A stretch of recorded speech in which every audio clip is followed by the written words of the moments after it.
Hello guys welcome to day 8 of reaching 100K.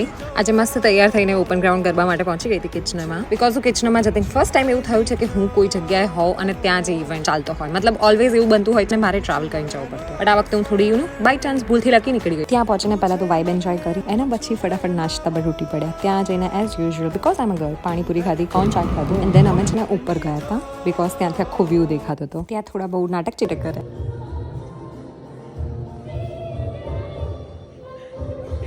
અને બહુ જ ઠંડી હતી ઉપર, એટલે અમે ચૂપચાપ નીચે આવી ગયા બીકોઝ વ્યૂ ગયો તેલ લેવા ઠંડી જેટલી બધી હતી. એના પછી ફાઇનલી ગરબા સ્ટાર્ટ થયા હતા, તો અમે લોકોએ ગરબા ગાવાનું ચાલુ કર્યું. બટ એમાં આ છોકરીએ કોર્સ કોઈ શખ્સે મને એટલી ગાળો આપી છે, એક ગોળ ફૂંદડી ફરે અને મને ગાળો આપવાનું ચાલુ કરે બીકોઝ મેં એને ચપ્પલ પહેરાવ્યા હતા ઇન્સ્ટેડ ઓફ શૂઝ અને એને દોડિયા કરવા નતા મળ્યા. થોડી વાર તો મને થયું કે આને છે ને મૂકીને જ આવી જવું, ત્યાં ચૂપચાપ આવશે એની જાતે એકલી. મારું દિલ થોડું મોટું છે એટલે ઘરે લેતી આવી. That's it four today. આવજો. જય શ્રી કૃષ્ણ.